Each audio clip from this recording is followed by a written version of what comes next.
Welcome to another breakdown. This is Ryan McKenna, former MLB player here, giving you a breakdown of the Orioles game, my former team. This is the Baltimore Orioles versus the Cincinnati Reds. I saw a little bit of highlights, but this is my live reaction, live breakdown to this game. Hope you guys enjoy. Please drop a like and subscribe on this video if you guys are interested in seeing stuff like this in the future. Thank you guys. Let's watch. Orioles left-handed pitching stats: 226, batting average, on-base percentage 305, slugging percentage 364, OPS 669. Yeah, that's not great, unfortunately. Yeah, I mean, it's a skill. I feel like if you look at a lot of teams historically, they'll go out and chase specialists or like guys that they know can hit left-handed pitching. So it kind of completes a good, like, well-rounded aspect to their lineup. Guys off the bench, stuff like that, or starting for the days of the rotation of the left-handed starting pitchers.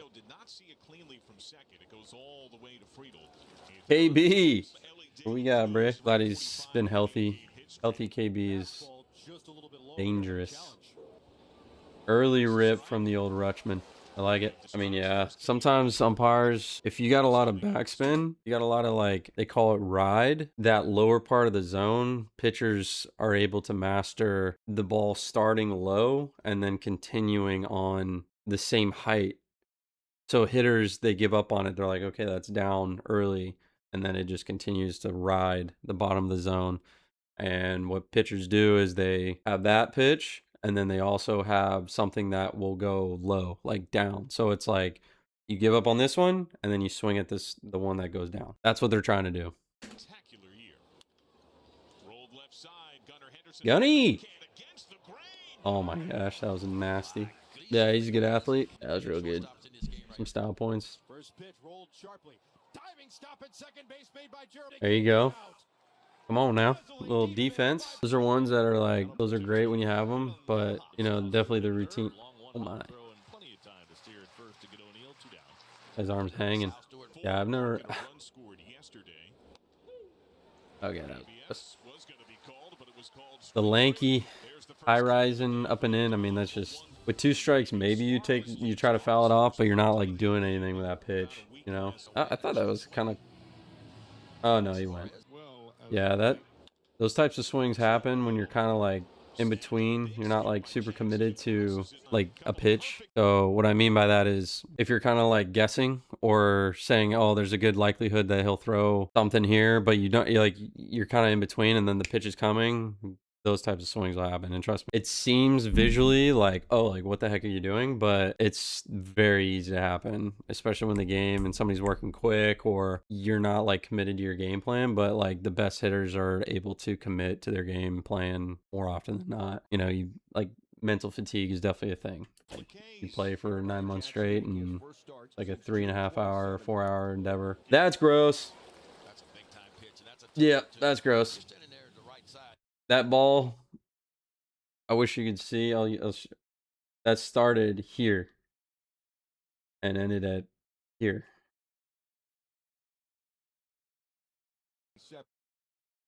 Started here, ended here. That's gross. And that's what I'm saying. Like for the left-handed specialist hitters, you almost like train, like you just train not to give up visually on that pitch.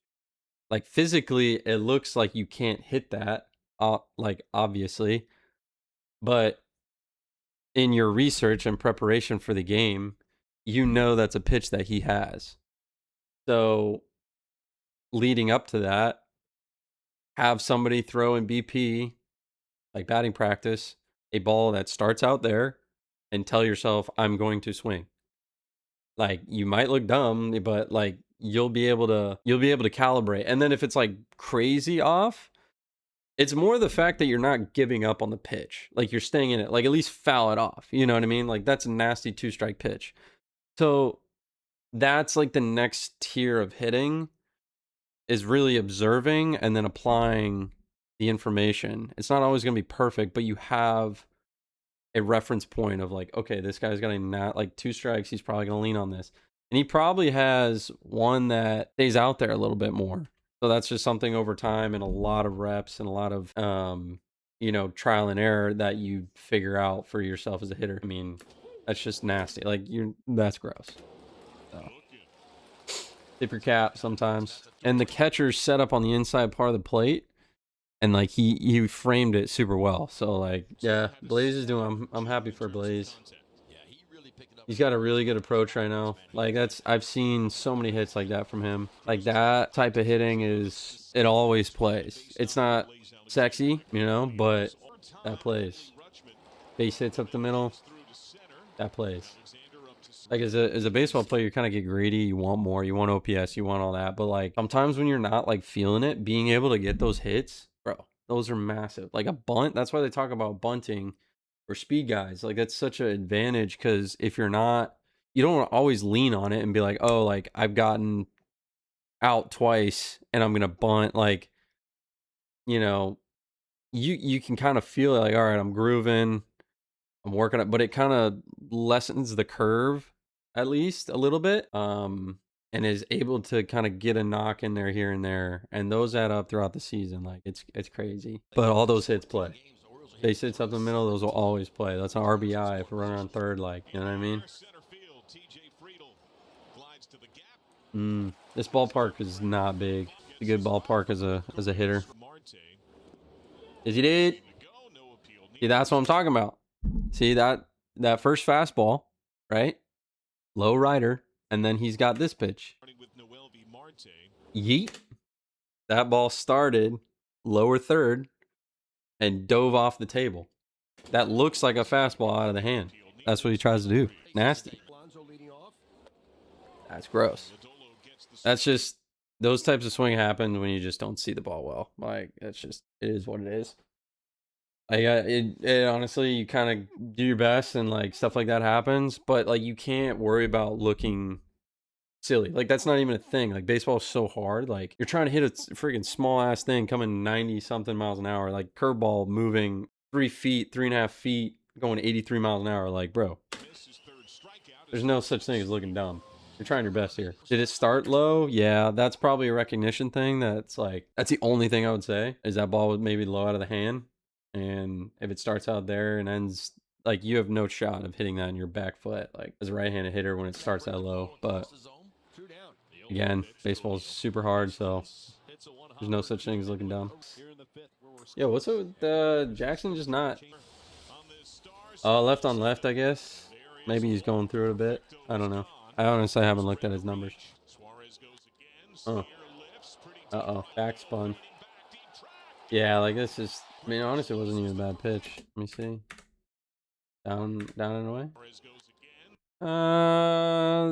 It just kind of hung up a little too much. I'm sure that didn't move as much as he wanted to, and it just stayed a little bit higher. Like if that ball is bottom third instead of like middle third, like middle away, the ground out or something. But like that's just, and he put a good swing on it. To his credit, he put a good swing on it, and he backspun it well. And it's a small ballpark, so it's like is what it is. It's baseball. It wasn't even like it just hung up just like a hair. Like I'm sure he was trying to break it off and have it a little bit lower, but it just kind of stayed up and then was over the middle of the plate. And he put a really good swing. Like that was a really good swing. Credit to him. Yeah, I mean, super stable. This is a good hitting moment. So this is I loved driving. My strength was driving balls middle away. Like that was where my power was. We can look at he's a little choked up, right? So that's an element. But look at how stable he is. His foot's down. He's starting to turn. Like from here to here, he's able to hit that pitch. If he hits it here, it's down the line. He hits it here, it's right center. He hits it here, it's left center. Like he has all this to drive this baseball. Like great balance. Great balance. Is he a little bent over? Maybe just like on his front side, but like his swing is already finished, but his balance is insane. That was a really good swing. Being able to keep that bat in the zone for as long as possible with stability and strength, and then like that's going to lead to a lot of extra base hits, a lot of good contact. If you're committed to your pitch, mentally ready to hit, and your barrel's in a great spot throughout the whole zone. Easier said than done, but a lot of good hitters do that. Gotta get something going. Gotta answer. Go. Run. Get on 2. Get on 3. Ah, Ward, what are we doing? Get on 3, cut. Yeah, he had it. Cocked it in as a double off the rip. Oh, go.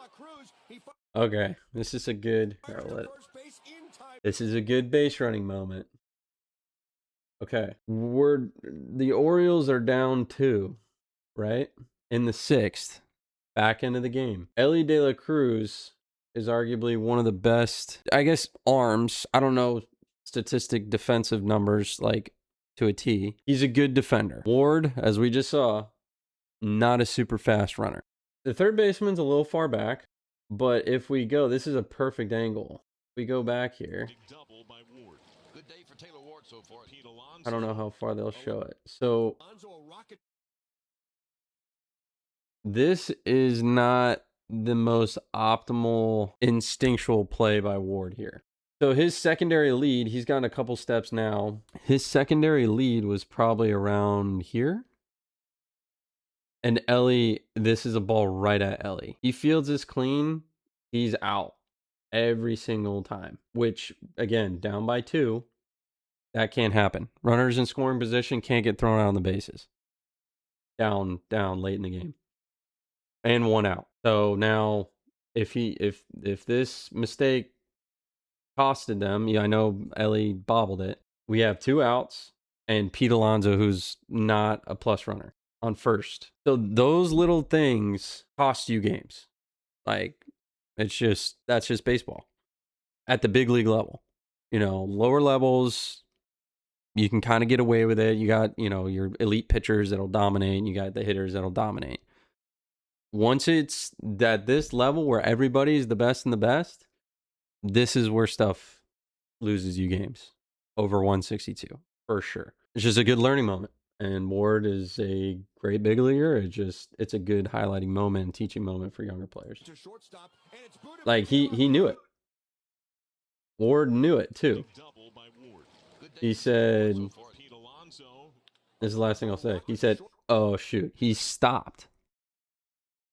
Ward stopped, and then he saw that he bobbled it and was like, oh, credit to De La, he still got the out, but Ward got super lucky there. He was running. De La Cruz, I think, thought he was going to third base. It was probably a bad base running decision by Ward's at third. There are 2 outs. Here's Mayo. Yep. Yeah, ended up working out. All right, they got to run. Good for Kobe.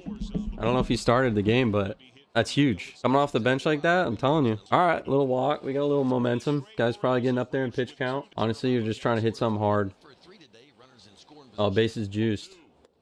Yeah, so here's a good mental tip with people always ask, like, how do you hit with runners in scoring position, right? Like, that's a big question all the way through the level. It's not an easy task because naturally your mind wants to drive all the potential runs in. Like, that's where your mind goes instinctively.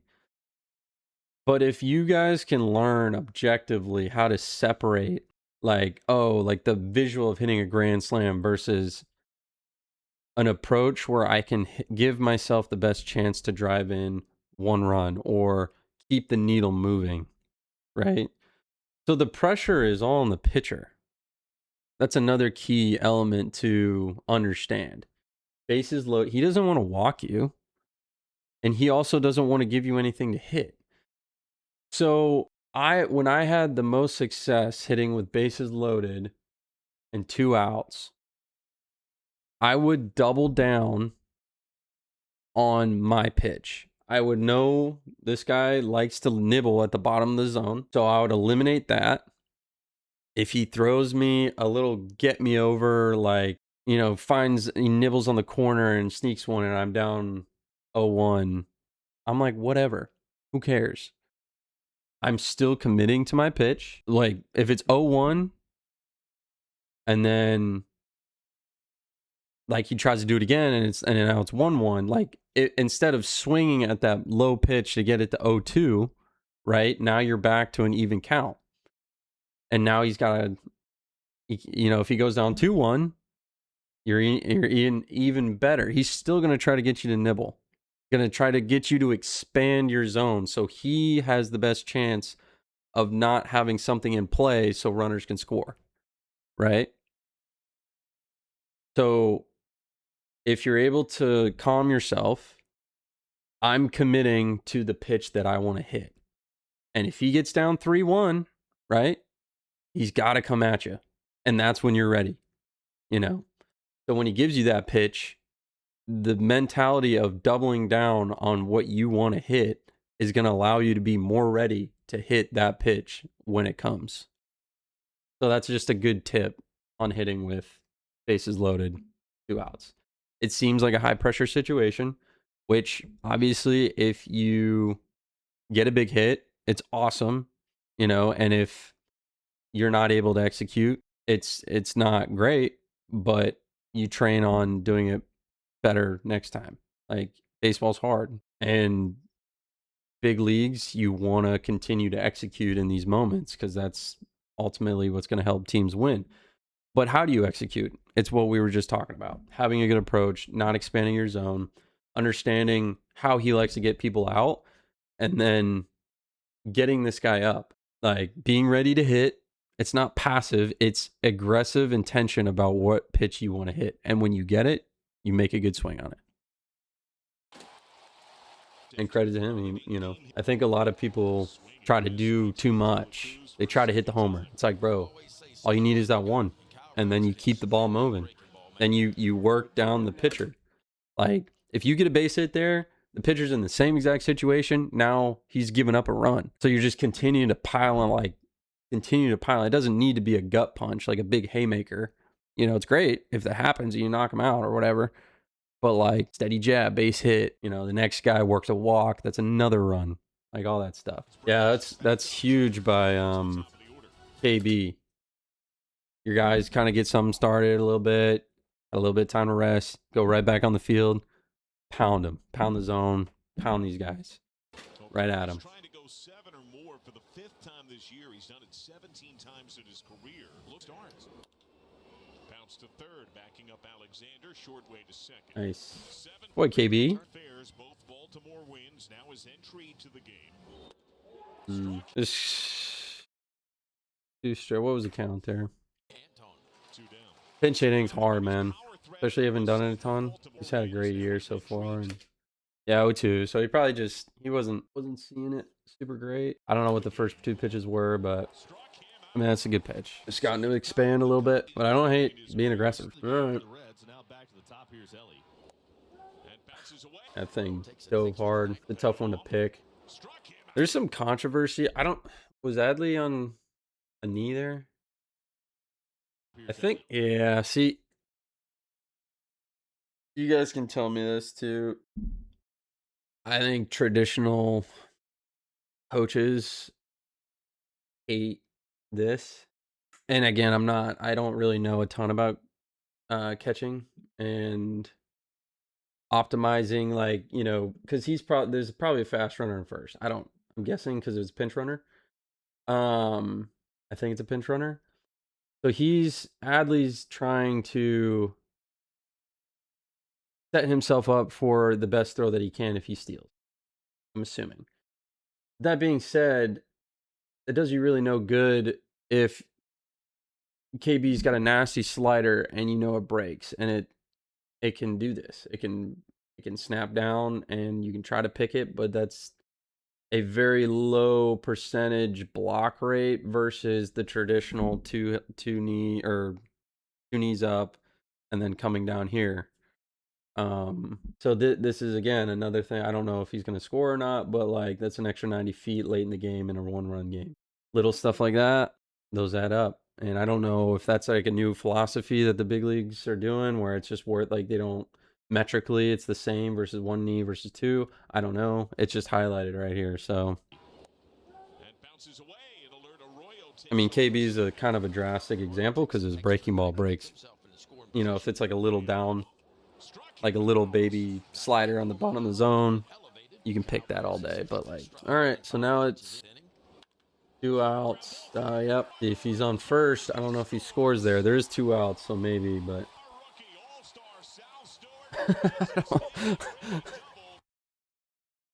I was gonna let that celebration go, but I don't know what that was, bro.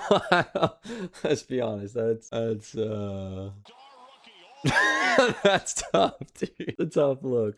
Kangaroo court. That can't be a team thing. Yeah, it's a good swing. Hand breaking ball on the line. Those are always my favorite hits, bro. Like bottom, down the line, like it's like an auto double. And it's like, oh, feels so good, especially if you're like 0-2 or like 1-2. You've been grinding. You're like, this guy's nasty, and then you just kind of like a little bit late or a little early, and it's just, I'm like, oh hell yeah, yeah, it's a great day. I mean, you give up 3 runs, like you're giving your team a chance to win a ball game, and going 8, you're saving your bullpen. Like, that's a great day for KB. All right, hey, got bases loaded here, putting some pressure on him. Gunny. Oh,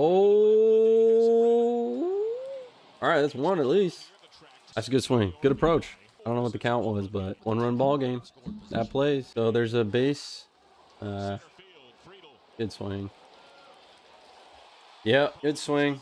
Yeah, so all right, guys, thank you so much for watching. I hope you guys took away something and learned a little bit more about the game that we love, this game of baseball. So appreciate it. Make sure to like and subscribe for more in the future and for more videos like this. Peace.